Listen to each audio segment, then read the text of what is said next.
राधे मेरी स्वामिनी,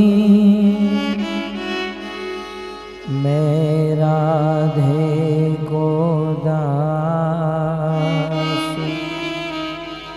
जन्म जन्म मोहे दीजियो श्री वृंदावन वास। राधा तू बड़ भागिनी, कौन तपस्या कीन, तीनों लोक के नाथ है, सो तेरो आधीन।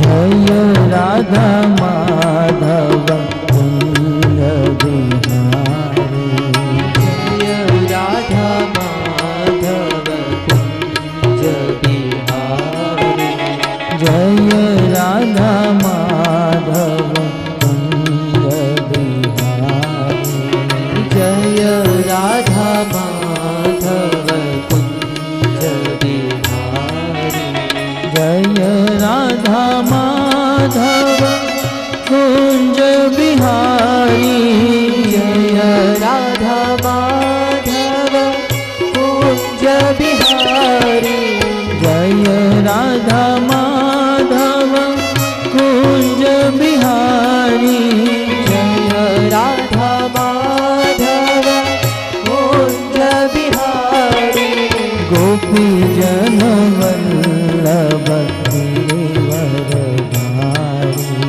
गोपी जन वल्लभ गिरिवरधारी, गोपी जन वल्लभ गिरिवरधारी, गोपी जन वल्लभ गिरिवरधारी, जय राधा माधव कुंज बिहारी, जय राधा माधव कुंज बिहारी।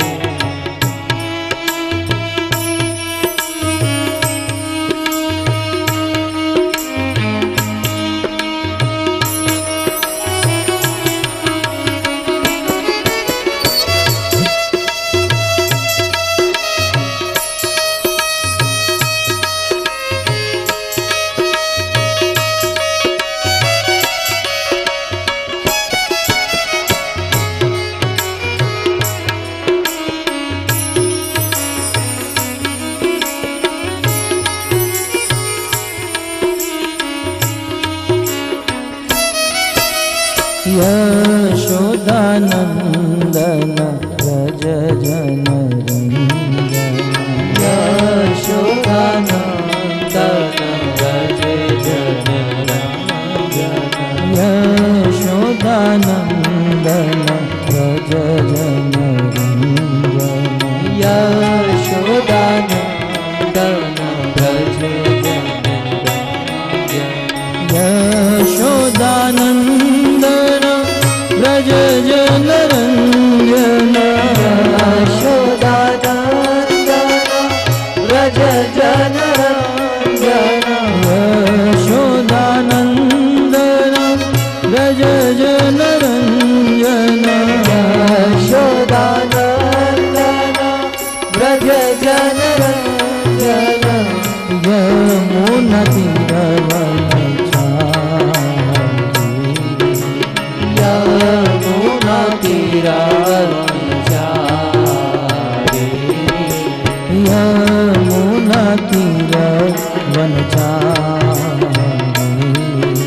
यमुना तीरवनचारी,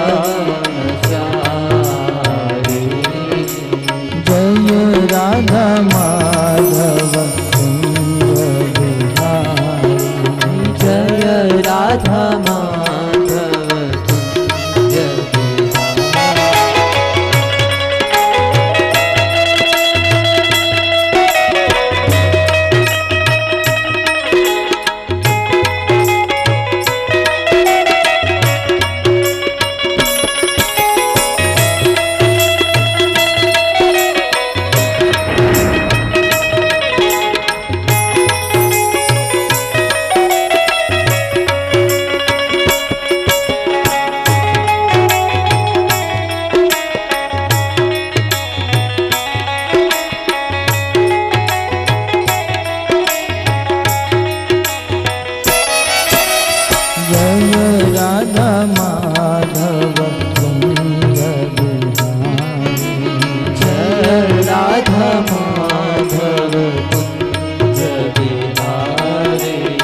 जय राधा माधव कुंज बिहारी जय राधा माधव कुंज बिहारी जय राधा माधव जय राधा माधव कुंज बिहारी जय राधा माधव कुंज बिहारी जय राधा माधव कुंज बिहारी हरे कृष्णा कृष्णा कृष्णा हरे हरे हरे राम राम राम हरे हरे कृष्णा कृष्णा कृष्णा हरे हरे हरे राम राम राम हरे हरे हरे कृष्णा कृष्णा कृष्णा हरे हरे हरे राम राम हरे हरे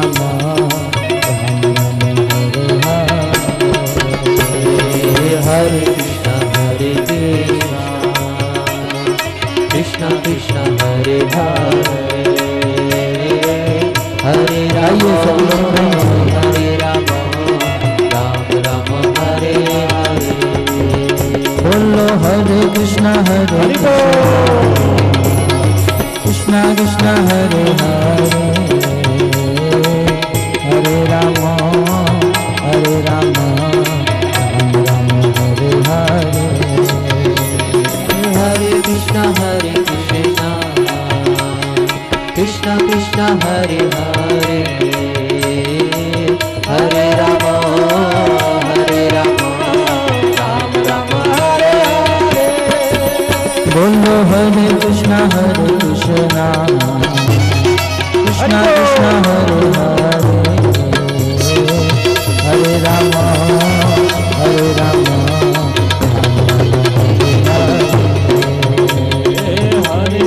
हरे कृष्णा कृष्णा कृष्णा हरे हरे हरे राम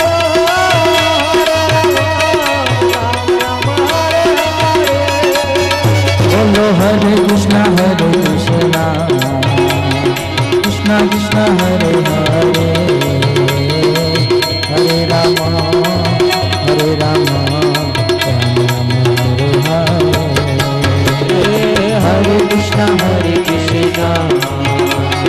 कृष्णा कृष्णा हरे हरे हरे राम राम हरे हरे हरे कृष्णा कृष्णा कृष्णा हरे हरे हरे राम हरे हरे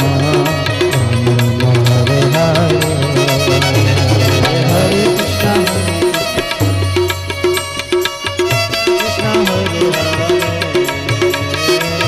हरे राम राम हरे हरे जय जय प्रभुपाद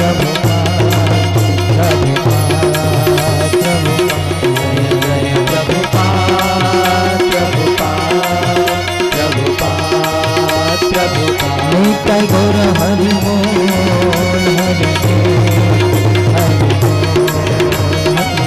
निताय गौर हरि बोल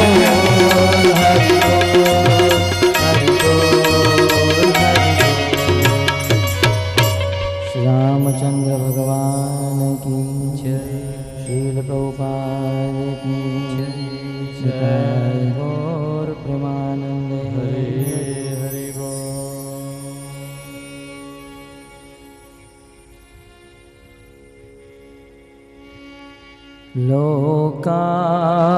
लोकाभिरामं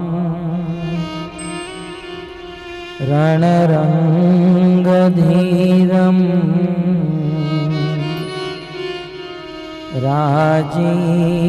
राजीवनेत्रं रघुवंशनाथम्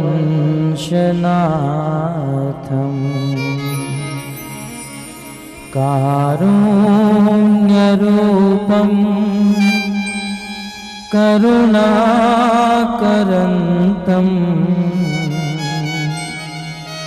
श्रीरामचन्द्रं शरणं प्रपद्ये। बुद्धिहीन तनु जानिके सुमिरो पवन कुमार। बल बुद्धि विद्या देहु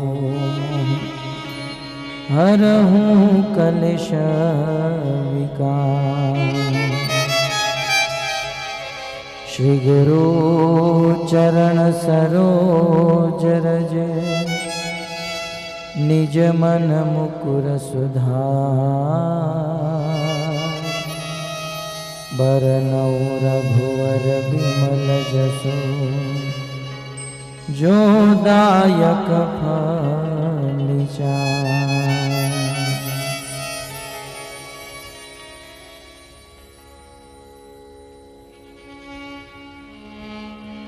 हरे कृष्णा कृष्णा कृष्णा हरे हरे। अंतर्राष्ट्रीय कृष्ण भावनामृत संघ की ओर से प्रस्थापित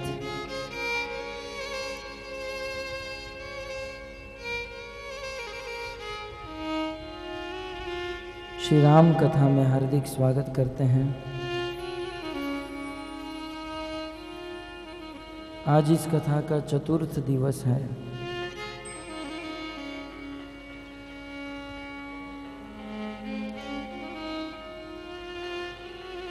गत सत्रों में हम सब ने श्रवण किया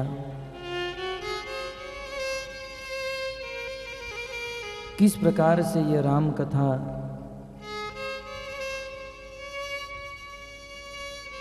परम वक्ता कैलाश निवासी गंगाधर शिवजी अपनी पत्नी पार्वती को सुना रहे हैं। श्री रामचरितमानस में श्री राम कथा के 4 घाट बताए गए हैं। 4 जगह पर राम कथा चल रही है। जैसे श्रीमद् भागवत सुखदेव गोस्वामी महाराज परीक्षित को सुना रहे हैं, मैत्रेय मुनि विदुर जी को सुना रहे हैं, और इसी के साथ साथ श्री सूत गोस्वामी नैमिषारण्य में स्थित 88,000 ऋषि मुनियों को सुना रहे हैं। ठीक उसी प्रकार ये राम कथा शिव जी पार्वती को सुना रहे हैं। यही राम कथा कागभूषणी जी गरुड़ जी को सुना रहे हैं। यही राम कथा याज्ञवल्क ऋषि भरद्वाज ऋषि को सुना रहे हैं। और यही राम कथा श्री गोस्वामी तुलसीदास जी अपने मन को सुना रहे हैं। इस प्रकार श्री राम कथा के 4 वक्ता और 4 श्रोता माने गए हैं।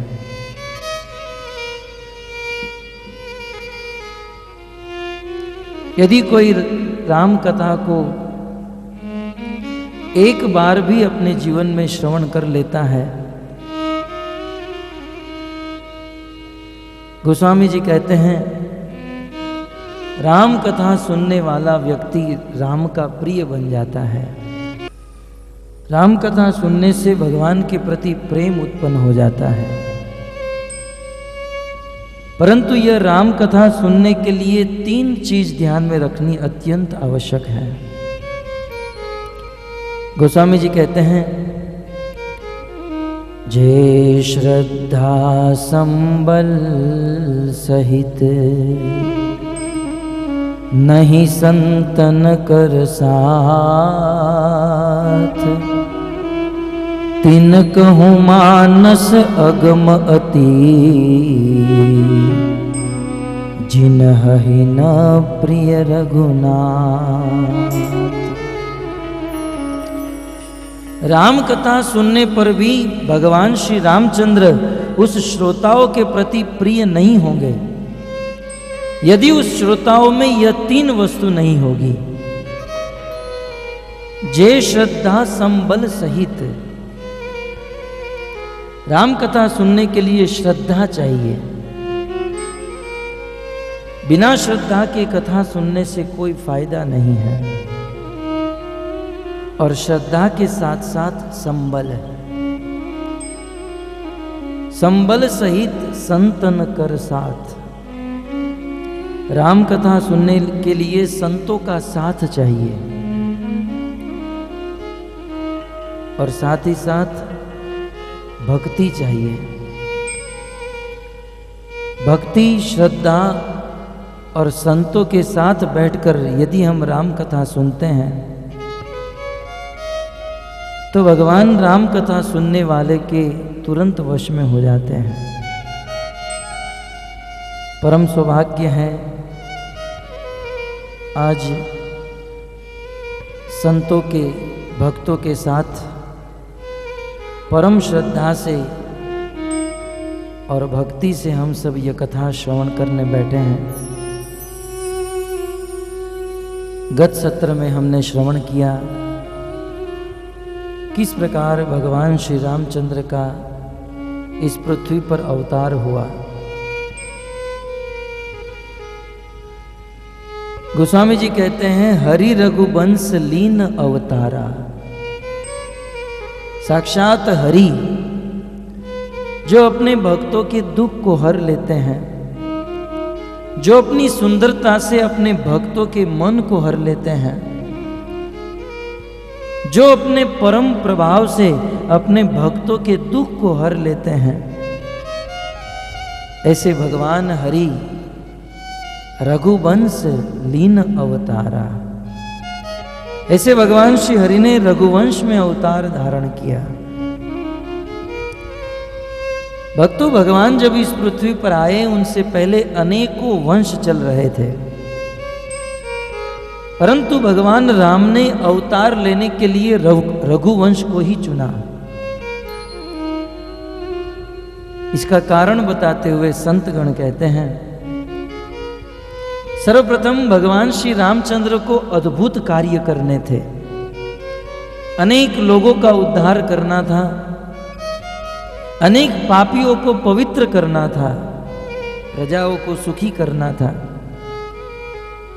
और ऐसे कार्य रघुवंश में अनेक राजा महाराजा कर चुके थे। रघुकुल हो या सूर्यवंश, दूसरों पर कृपा करने में बहुत श्रेष्ठ माना जाता है। और ऐसे वंश में अवतार लेकर दूसरों पर कृपा करे तो संसार के लोगों को भगवान के ऊपर संदेह नहीं होगा। ना हरे कृष्णा कृष्णा कृष्णा हरे हरे, हरे राम राम राम।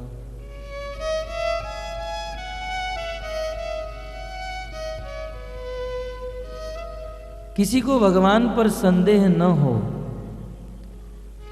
इसलिए भगवान ने रघुवंश में अवतार धारण किया। और रघुवंश में अवतार धारण करने का दूसरा कारण, रघुवंश अपने स्वभाव से धर्मात्मा कुल है। रघुवंश में आने वाले राजा महाराजा स्वप्न में भी अपने धर्म को छोड़ नहीं सकते हैं। भगवान श्री रामचंद्र को अनेक धर्म का पालन करना था, अनेक धर्मों का निर्वाह करना था। अतः भगवान ने रघुवंश में अवतार धारण किया। भक्तों, श्री वाल्मीकि के अनुसार इक्ष्वाकु वंश में 10वीं परंपरा में मानधाता का जन्म हुआ। 19वें राजा दिलीप हुए, 22वें रघु और 35वें दशरथ जी हुए। परंतु भागवत के अनुसार इक्ष्वाकु राजा से 18वीं पीढ़ी में मानधाता का जन्म हुआ। 38वें राजा दिलीप हुए, 53वें राजा रघु और 55वें राजा दशरथ हुए। रामायण और भागवत में राजा दशरथ की कथा भिन्न भिन्न रूप से पाई जाती है। संतों का मत है, कल्प भेद के अनुसार भगवान श्री रामचंद्र का अनेकों बार अवतार हुआ है, दशरथ जी का भी अनेकों बार अवतार हुआ है। अतः ये अनेकों अवतार का वर्णन करते हुए भिन्नता पाई जाती है।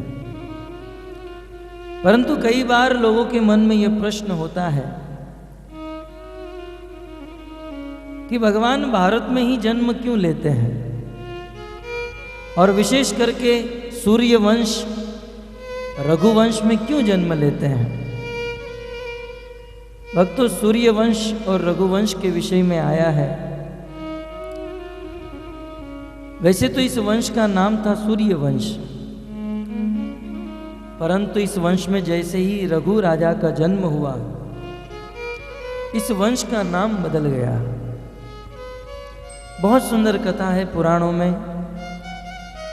राजा रघु के पिता का नाम था दिलीप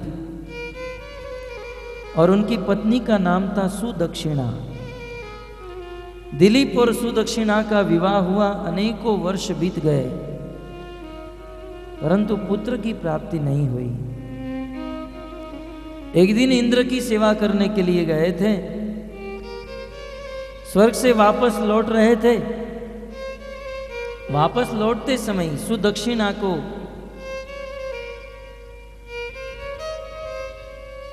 मासिक अवस्था आने का संभ्रम हुआ,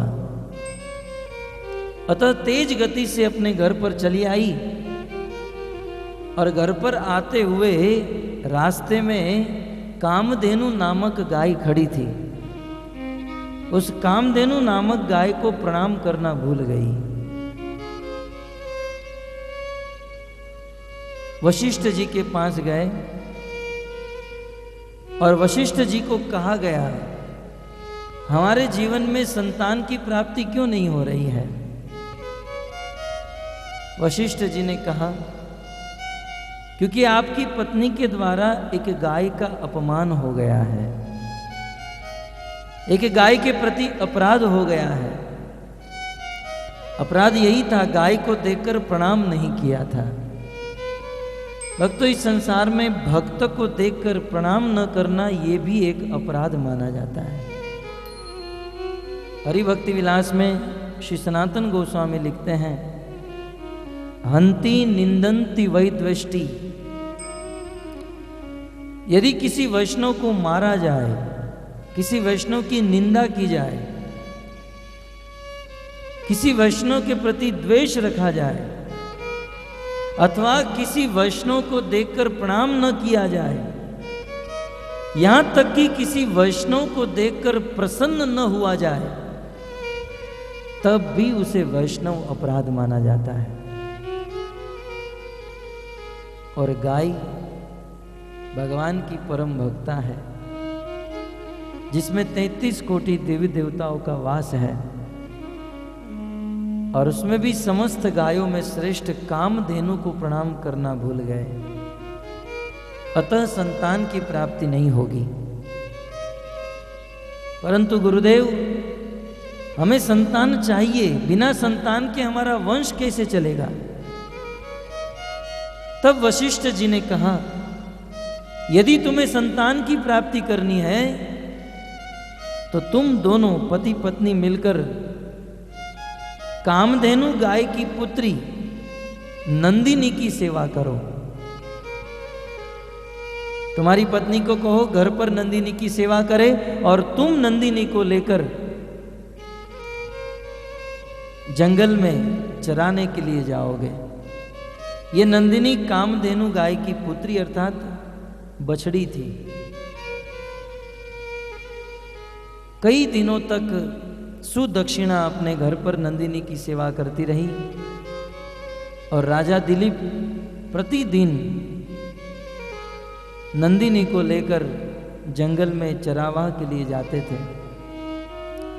एक दिन की बात, नंदिनी घास चर रही थी।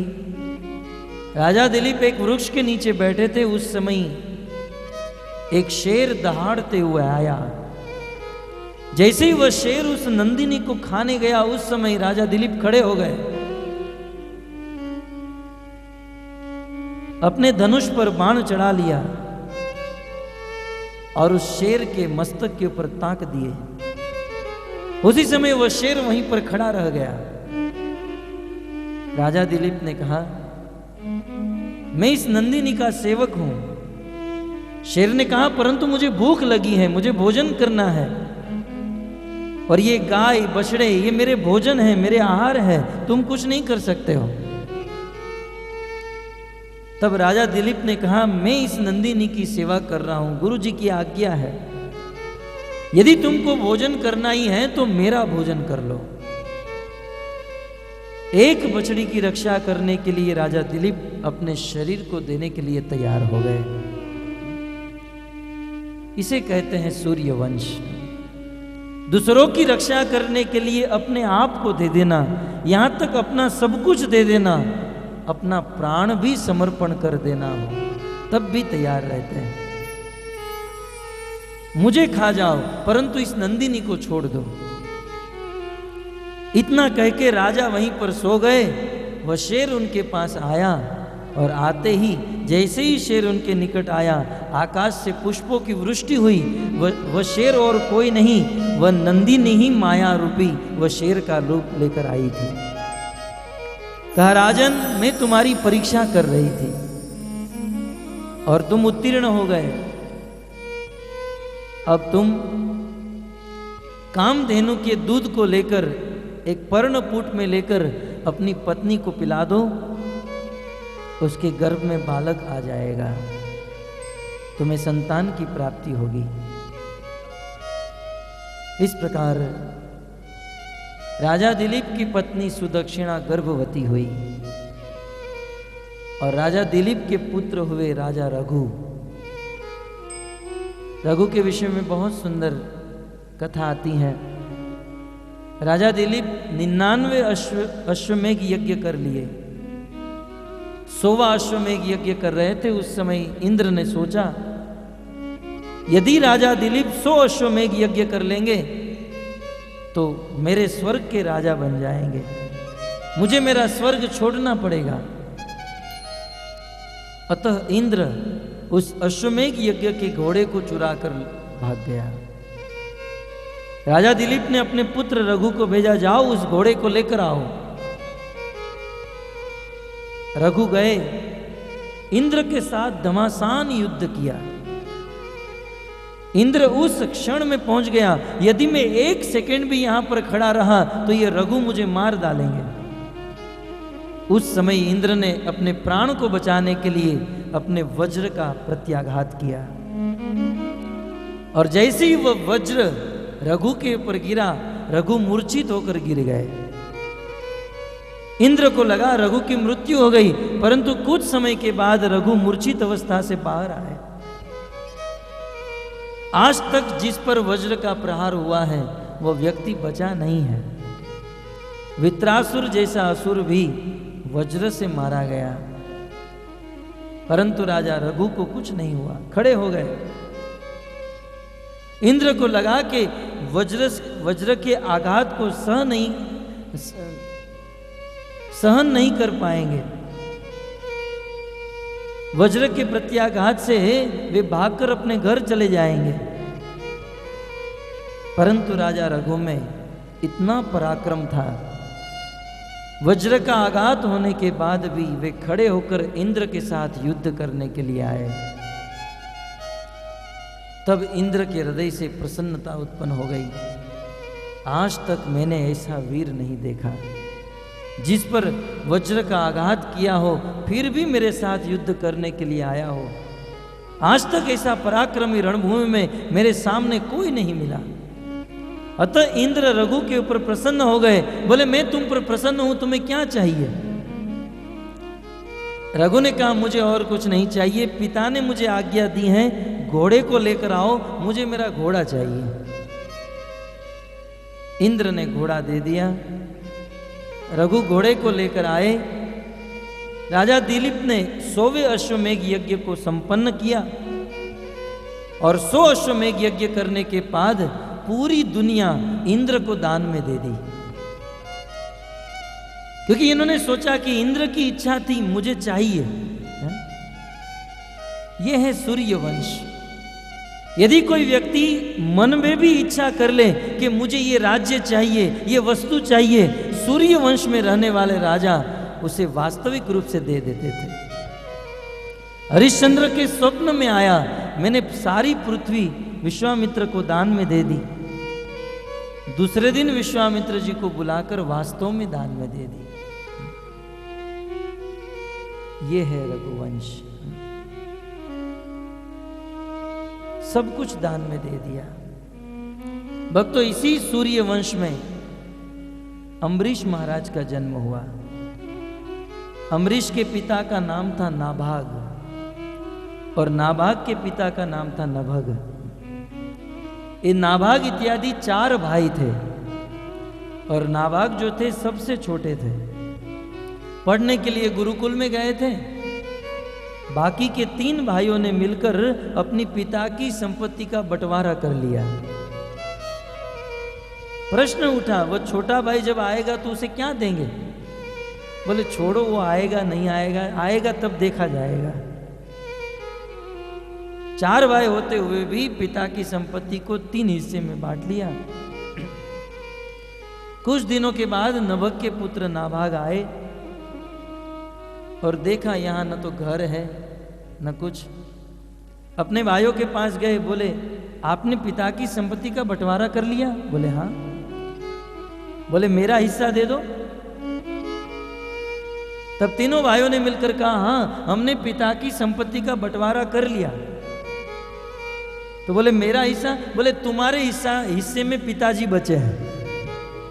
हम लोग ने संपत्ति को बांट लिया, तुम्हारे हिस्से में पिता बचे हैं, तुम पिता को रखो, उनकी सेवा करो। नाभाग जी ने बड़े प्रेम से अपने पिता को स्वीकार कर लिया। अपने भाइयों के साथ झगड़ा नहीं किया। आज तो जब भाइयों की संपत्ति का बंटवारा होता है और थोड़ा भी धन कम ज्यादा हो जाता है, तलवारें चलने लगती हैं, मस्तक कट जाते हैं, कोर्ट में केस चलने लगते हैं। परंतु धन्य है सूर्यवंश। ऐसे ऐसे राजा महाराजा हो गए। यदि कोई शत्रु भी मन में विचार रखता था मुझे इनकी संपत्ति चाहिए, वो उन्हें प्रदान कर देते थे। इंद्र के मन में हुआ मुझे इनका राज्य चाहिए, राजा दिलीप और रघु ने अपना सब कुछ इंद्र को दान में दे दिया। यहां तक कि दर दर भटकते हुए भिखारी बन गए। एक दिन के चक्रवर्ती सम्राट राजा रघु अपने हाथ में कटोरा लेकर भीख मांगकर अपने जीवन को निर्वाह करने लगे। दूसरी ओर पुराणों में कथा है, एक समय की बात, बरतंतु नाम के ऋषि के पास कोत्सक नाम के एक शिष्य गए और कोत्सक नाम के शिष्य ने बरतंतु ऋषि को कहा, गुरुजी आप मुझे 14 विद्या का ज्ञान प्रदान करें। बरतंतु ऋषि ने कहा मैं ऐसे ही ज्ञान नहीं दूंगा, इसके लिए कुछ कीमत चुकानी होगी। तब कोत्सक ने कहा क्या कीमत चुकानी होगी? बरतंतु ऋषि ने कहा 14 विद्या का ज्ञान प्राप्त करना है तो तुम्हें 14 करोड़ सुवर्ण मुद्रा मुझे लाकर देनी होगी। जब तक 14 करोड़ सुवर्ण मुद्रा मुझे गुरु दक्षिणा में नहीं दोगे, मैं तुम्हें 14 विद्या का ज्ञान नहीं दूंगा। तब कोत्सक नाम के शिष्य ने अपने गुरु बरतंतु को कहा, कोई बात नहीं, आज भी इस भूमि पर राजा दिलीप और राजा रघु जैसे लोग हैं। मन ही मन में सोचने लगे, मैं उनके पास जाऊंगा, हाथ फैलाऊंगा, मुझे दे देंगे। बोले गुरुजी मैं बहुत जल्द आऊंगा 14 करोड़ स्वर्ण मुद्रा लेकर। कौस्तक नाम के शिष्य विचरण करते हुए राजा रघु के राज्य में पहुंच गए। बड़ी आशा लेकर आए थे, राजा रघु मुझे 14 करोड़ स्वर्ण मुद्रा देंगे। परंतु जैसे ही राजा रघु के राज्य में आए, राजा रघु हाथ में कटोरा लेकर दर दर भीख मांग रहे थे। कौत्सक के हृदय में बहुत दुख हुआ। बोले जिसके पास में 14 करोड़ स्वर्ण मुद्रा लेने आया हूं, वह व्यक्ति ही भीख मांग रहा है। कौत्सक निराश होकर वहां से वापस लौट गया। कभी कभी ऐसा होता है। आपने एक कथा सुनी है ना, एक बार दिल्ली के बादशाह नमाज पढ़ रहे थे और उसी समय उसके राज्य में एक भिखारी आया। एक भिक्षुक उनके पास कुछ मांगने के लिए आया।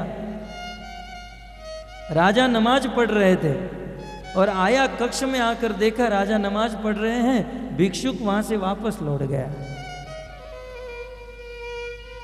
राजा ने जल्दी जल्दी नमाज पढ़कर उस भिक्षुक को बुलाया। बोले कहां जा रहे हो, तुम वापस क्यों जा रहे हो? तब भिक्षुक ने राजा को इतना ही कहा, मैंने सोचा था मैं यहां पर राजा के पास आऊंगा तो मुझे कुछ मिलेगा, लेकिन यहां आकर पता चला मैं तो छोटा भिखारी, आप तो मेरे से भी बड़े भिखारी हो, क्योंकि आपको भी किसी के सामने हाथ फैलाने पड़ रहे हैं। ठीक उसी प्रकार कौत्सक ने कहा कि मैं आपके पास आया था 14 करोड़ स्वर्ण मुद्रा की आशा लेकर, परंतु आप खुद भीख मांग रहे हो, आपसे क्या मांगो? राजा रघु ने कहा यह सूर्य वंश है और सूर्य वंश के राजा के चरणों में जो व्यक्ति आता है वह खाली हाथ कभी वापस नहीं जाता है। मैं भिखारी हूं तो क्या हो गया, तुम्हें 14 करोड़ मुद्रा चाहिए ना, कल सुबह तुम्हारे पास 14 करोड़ स्वर्ण मुद्रा होगी। देखिए इस संसार में किसी के पास 1 लाख रुपये हो और किसी को 100 रुपया दान करना हो तो ये तो सब लोग कर सकते हैं, लेकिन अपने पास कुछ न हो और दूसरे को 14 करोड़ स्वर्ण मुद्रा देनी हो, ये तो मात्र रघुवंश ही कर सकता है, ये तो मात्र सूर्यवंश ही कर सकता है। कुछ नहीं है अपने पास और कह दिया मैं आपको दे दूंगा। कौत्सक ने पूछा आप मुझे कैसे 14 करोड़ स्वर्ण मुद्रा कैसे दोगे? बोले आज रात को मैं कुबेर के ऊपर चढ़ाई करूंगा, कुबेर के साथ युद्ध करके 14 करोड़ स्वर्ण मुद्रा। थोड़ा जोर से बोली, ये आवाज स्वर्ग में चली गई और स्वर्ग में कुबेर जी को पता चला कि ये रघु महाराज हमारे स्वर्ग में आएंगे और मेरे से युद्ध करेंगे। कुबेर जी ने सोचा युद्ध करके खून खराबा हो उसके पहले मैं ही इनको 14 करोड़ स्वर्ण मुद्रा दे दूं। उसी रात को, कल सुबह की आवश्यकता नहीं हुई, उसी रात को कुबेर जी ने स्वर्ण मुद्रा की बारिश बरसाई और 14 करोड़ स्वर्ण मुद्रा लेकर कौत्सक बरतंतु ऋषि के पास चले गए। भक्तों कहने का तात्पर्य यह है, रघुवंश में जितने भी राजा महाराजा हो गए अपने प्राण देकर भी दूसरों की रक्षा करते थे। इसलिए आगे भगवान अपने मुख से कहेंगे, शिबी दधीची हरिश्चंद्र नरेशा सहु धर्म हित कोटि कलेशा। सुमंत्र जी, मेरा जन्म उस परंपरा में हुआ है जिस परंपरा में कभी कोई राजा अपने वचन से च्युत नहीं होता है। अतः आप मुझे मेरे धर्म का पालन करने दीजिए। भगवान का जन्म पवित्र कुल में, पवित्र परिवार में होता है। भगवान का जन्म कोई साधारण परिवार में नहीं होता। तो ऐसे रघुकुल में भगवान श्री रामचंद्र का जन्म और उसी रघुकुल में राजा दशरथ और उनके पुत्र राम। कल आपने श्रवण किया भगवान श्री रामचंद्र कौशल्या के हृदय गर्भ में आ गए। जैसे ही भगवान कौशल्या के हृदय गर्भ में आए, कौशल्या जी के शरीर का तेज बढ़ गया, उनके शरीर से प्रकाश पुंज निकलने लगा, प्रसन्न हो गई, सारी चिंता शोक सब मिट गए। भक्तों, जिसके हृदय में भगवान का आगमन हो जाता है उस व्यक्ति के जीवन से चिंता और शोक निकल जाते हैं। और फिर वह शुभ मुहूर्त नवमी के दिन अभिजीत मुहूर्त चैत्र मास दोपहर को 12 बजे कौशल्या ने अपने हृदय गर्भ से अपने कक्ष में भगवान को प्रकट कर दिया। प्रभु प्रकट हुए हैं, परंतु उस कक्ष में मात्र कौशल्या है और भगवान है, और कोई नहीं है। किसी को नहीं पता है भगवान का जन्म हो गया, क्योंकि जैसे ही भगवान का जन्म हुआ कोई साधारण बालक नहीं था। इस संसार में जब किसी बालक का जन्म होता है तो रोते रोते जन्म होता है। भले वहां अयोध्या में, और कौशल्या जिस घर में थी, जिस कक्ष में थी, वहां बाहर कई दास दासियां पहरे दे रही थी, लेकिन किसी को पता नहीं चला कि यहां भगवान का जन्म हो गया है। कोई नहीं जान पाया, क्योंकि संसार के बालक जब जन्म लेते हैं तब रोते हैं। पड़ोसी को भी पता चल जाता है कि यहां बालक का जन्म हुआ है, परंतु भगवान का जन्म अद्भुत है। भगवान का जन्म वो रोए नहीं। गोस्वामी जी बहुत सुंदर वर्णन करते हैं। भये प्रकट कृपाला दीन दयाला कौशल्या हितकारी। भये प्रकट गाइए सभी दीन दयाला कौशल्या हितकारी। भये प्रकट कृपाला दीन दयाला कौशल्या हितकारी। भये प्रकट कृपाला दीन दयाला कौशल्या हितकारी।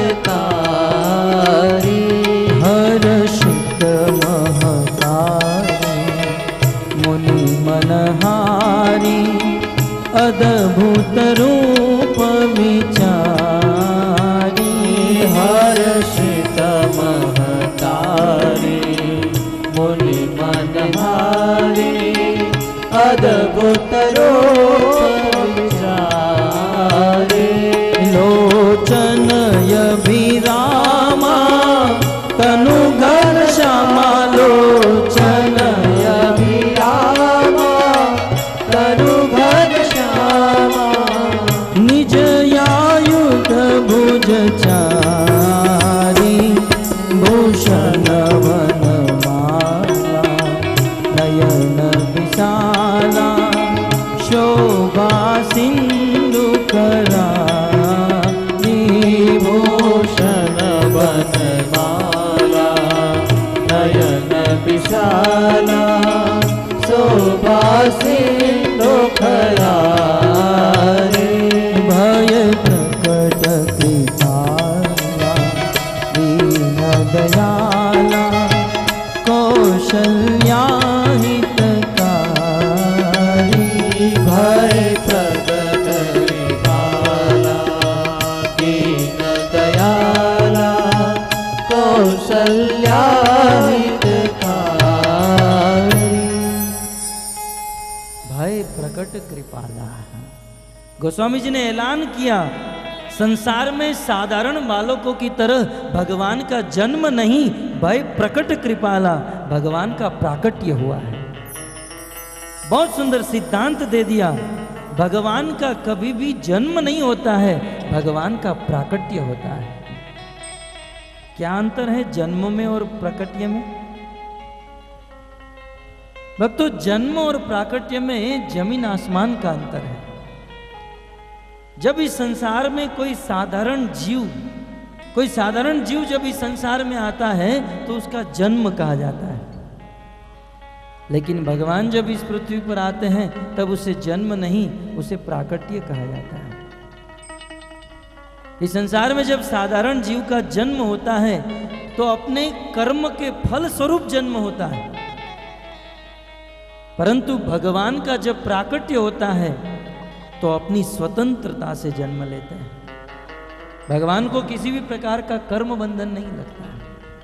इस संसार में जब किसी जीव का जन्म होता है तब परतंत्र बनकर इस पृथ्वी पर आता है, लेकिन भगवान जब इस पृथ्वी पर प्रकट होते हैं तब स्वतंत्र होकर आते हैं।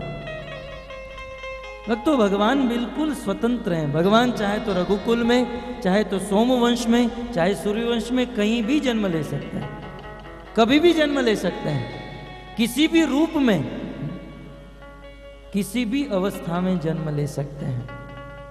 परंतु हमारा ऐसा नहीं है। इस संसार में कुछ लोग अपने आप को भगवान मानते हैं। अरे भगवान उसे कहते हैं जो अपनी स्वतंत्रता से जन्म ग्रहण करे। और यदि हम लोग स्वतंत्र होते तो सब लोग धीरूभाई अंबानी के घर पर जन्म लिए होते। क्यों किसी गरीब के घर पर, क्यों किसी झोंपड़ी में, क्यों किसी दरिद्र के घर पर जन्म लिए होते? यदि स्वतंत्रता ही होती हमारे पास तो किसी धनी व्यक्ति के घर पर। परंतु भक्तों, जीव का जन्म परतंत्र रूप से होता है और भगवान स्वतंत्र रूप से प्रकट होते हैं। जब इस संसार में किसी जीव का जन्म होता है तो अनेक प्रकार के संस्कार और कर्म करने होते हैं। उनके शरीर से रज वीर्य निकालना होता है, उनकी नाल छेदन करनी पड़ती है। परंतु भगवान जब प्रकट होते हैं तो ऐसे किसी भी संस्कार की आवश्यकता नहीं होती है, क्योंकि वे स्वयं पवित्र है, जो जगत को पवित्र करने वाले हैं। अर्जुन ने गीता में यहां तक कह दिया, पवित्रम परमम भवान। हे कृष्ण, इस संसार में जब कोई बालक का जन्म होता है तो उसे साफ सफाई करने की जरूरत होती है, उसे स्नान कराना, नहलाना, ये सब आवश्यकता होती है। परंतु आप तो परम पवित्र हो, आप परम पवित्र हो। यहां तक कोई व्यक्ति आपका नाम भी ले ले तो भी वो पवित्र हो जाता है। तब कृष्ण ने कहा, अर्जुन तुम तो मेरे मित्र हो। सखेति मत्वा प्रसवम संयुक्तम। हे कृष्ण, हे यादव, हे सखेति, तुम तो मेरे सखा हो, तुम मित्र हो। एक मित्र दूसरे मित्र की प्रशंसा करे, ये कोई बड़ी चीज नहीं है। तब अर्जुन कहते हैं, कृष्ण आप पवित्र हो ये मैं ही नहीं कहता हूं। आहुत्वाम ऋषय सर्वे देवर्षि नारद तथा असीत देवल व्यास सर्वश्चैव ब्रवीषि में। मैं ही नहीं, असीत देवल व्यास समस्त लोग एक स्वर से कहते हैं कि आप परम पवित्र हो। तो भगवान का जब प्राकट्य होता है परम पवित्र अवस्था में होता है, और जीव का जब प्राकट्य होता है तो बहुत दुर्गंध युक्त अनेक रजवीर्य को लेकर उनका जन्म होता है। भगवान स्वतंत्रता से आते हैं और जब चाहे तब आ सकते हैं। जीव पूर्ण रूप से परतंत्र है, अतः भगवान का प्राकट्य होता है। कुछ लोग कहते हैं भगवान मर जाते हैं। कई बार कुछ लोग ऐसा कहते हैं कि कृष्ण इस पृथ्वी पर आए, लेकिन वो जरा नाम के शिकारी ने उनको बाण मारा और फिर कृष्ण मर गए। भगवान का न तो जन्म है न मृत्यु। गजेंद्र जी भागवत के अष्टम स्कंद में कहते हैं, न जन्म न कर्म। भगवान का कभी भी जन्म नहीं होता है, न तो मृत्यु होती है। और इस बात को समझने के लिए गीता का दूसरा अध्याय काफी है। भगवान श्री कृष्ण आत्मा के विषय में कहते हैं, न जायते म्रियते वा कदाचित नायम भूत्वा भवितावान भूय अजो नित्य शाश्वतोयम पुराणो न हन्यते हन्य माने शरीरे। अर्जुन, आत्मा का न तो जन्म होता है न मृत्यु होती है। नैनम चिदंति शस्त्राणि नैनम दहति पावक न चैनम कलदंत्यापो न शोष्यति मारुत। आत्मा को शस्त्र के द्वारा काटा नहीं जा सकता, अग्नि के द्वारा जलाया नहीं जा सकता, पानी के द्वारा भिगोया नहीं जा सकता, वायु के द्वारा सुखाया नहीं जा सकता। अच्छेदो यम दाह्यो यम क्लेदो शोष्य एवच नित्य सर्वगत स्नानो। अचल अयम सनातन, ये आत्मा सनातन है। अब विचार कीजिए भक्तों, जब आत्मा के इतने सारे गुण हैं, न तो आत्मा को काट सकते हैं, न मार सकते, न जला सकते हैं, जब आत्मा को कोई नहीं मार सकता तो परम परमात्मा को कौन मार सकता है? भगवान को कौन मार सकता है? अतः भगवान का जन्म नहीं, मरण नहीं, भगवान का प्राकट्य और अप्राकट्य होता है। जैसे सूर्य देव रोज सुबह प्रकट होते हैं और रोज शाम को अस्त होते हैं, हम ये नहीं कह सकते हैं यार आज सुबह सूर्य देव का जन्म हुआ। मान लो कोई पीछे यहाँ पर एक गेट है, यहाँ गेट से कोई व्यक्ति आए और हम लोग कहे हैप्पी बर्थडे टू यू, इस व्यक्ति का जन्म हुआ। अरे भाई वो तो 50 साल से हैं, वे केवल बाहर से अंदर आया है। ठीक उसी प्रकार भगवान ऑलरेडी है, बस अपने दाम से इस पृथ्वी पर आए। तो भगवान का अपने दाम से इस पृथ्वी पर आना ये जन्म नहीं, ये प्राकट्य है। और इस पृथ्वी से चला जाना अप्राकट्य है। और इसी सिद्धांत को स्थापित करने के लिए गोस्वामी ने ऐलान किया, भाई प्रकट कृपाला। यहां पर कौशल्या जी के हृदय गर्भ से, और ध्यान रहे जब किसी जीव का जन्म होता है तो मां के गर्भ से होता है, जहां से गंदी वायु मल इत्यादि पसार होकर जाता है, उस थैली में से उस साधारण जीव का जन्म होता है।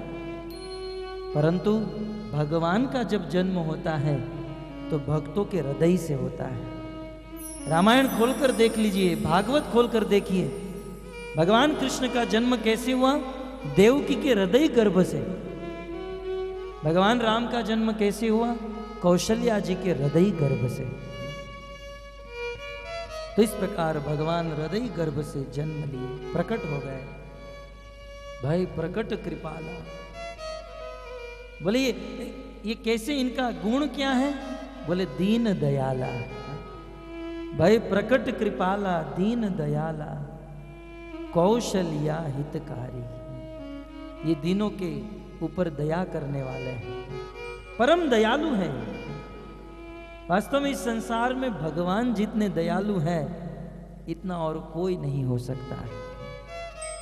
भगवान ने इस संसार में, संसार के जीवों के ऊपर जितनी दया की है, आज तक इतनी दया न तो कोई कर पाया न कोई कर पाएगा।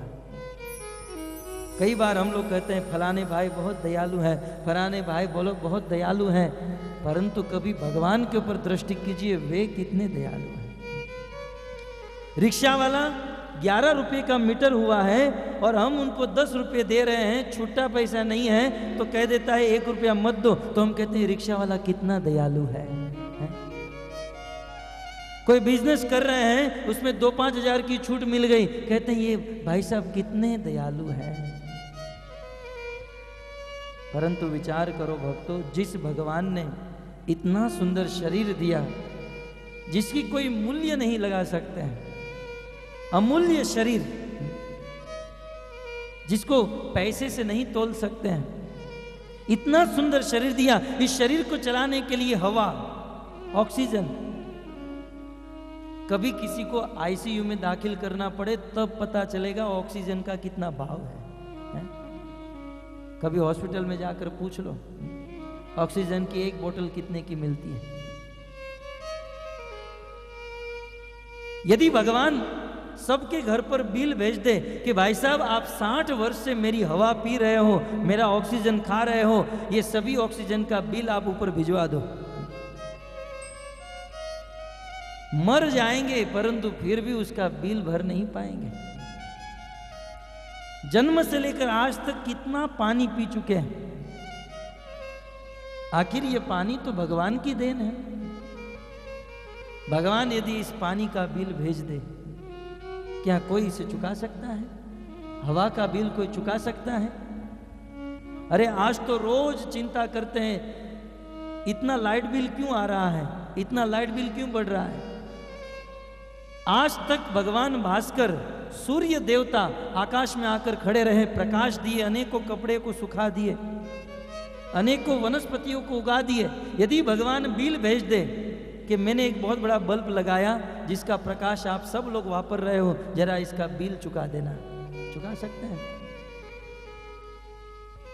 विचार कीजिए भगवान कितने दयालु हैं। फिर भी हम लोग भगवान की वस्तु को इस्तेमाल कर रहे हैं और इस्तेमाल करने के बाद क्या कहते हैं, ये मेरी है। कितने दयालु हैं। दयालुता की सीमा है भगवान। सब कुछ भगवान का। इस संसार में जितनी भी वस्तुएं हैं, ईशावास्य इदम सर्वम यत् किंचित जगत्याम जगत, सब कुछ इस आवास्य भगवान के अंदर से प्रकट हुआ है। भगवान के रोम रोम से यह ब्रह्मांड प्रकट हुआ है। आज तक एक व्यक्ति अपने शरीर से एक ईंट भी नहीं निकाला। सब कुछ भगवान का। बस हम भगवान की सृष्टि में यहाँ का माल वहाँ, वहाँ का माल यहाँ करते हैं, कुछ पैसे मिल जाते हैं, सोचते हैं ये सब कुछ हमारा है। परंतु भक्तों, सब कुछ भगवान का है। फिर भी हम कह देते हैं कि ये हमारा है। आप किसी के घर पर जाओ, किसी का टीवी वीडियो ले लो या किसी का गहना ले लो और कह दो ये मेरा है। किसी की छोटी सी वस्तु को लेकर कह दो मेरा है, पुलिस स्टेशन में भर्ती कर देंगे। जन्म से लेकर आज तक हमारी अनेकों पीढ़ी भगवान के वस्तुओं का इतना इस्तेमाल कर रही है, और इस्तेमाल करने के बाद हम कहते हैं ये हमारा है, लेकिन फिर भी आज तक भगवान ये नहीं कहे कि आप लोग झूठे हो। भगवान इतने दयालु है। भाई ठीक है, आप अपना मानते हो तो अपना मानो, लेकिन कम से कम मेरा भजन करो। फिर भी संसार के लोग भगवान का भजन नहीं करते। यहां तक तो ठीक है, लेकिन कुछ लोग तो भगवान को निराकार कहते हैं, कुछ लोग तो भगवान से द्वेष करते हैं, भगवान को गाली देते हैं, लेकिन फिर भी भगवान उस व्यक्ति को हवा, पानी, प्रकाश सब कुछ दे रहे हैं। चाहे तो भगवान तुरंत उसका फ्यूज ऑफ कर सकते हैं, क्योंकि आखिर सबके हृदय में परमात्मा बैठे हैं। वो जब चाहे तब जिस व्यक्ति को जैसे चाहे वैसे नचा सकते हैं। एकले ईश्वर कृष्ण आर सब भृत्य, जाहे देखे नाचाए ते तैछे करे नृत्य। जैसे कठपुतलियों का खेल खेलने वाले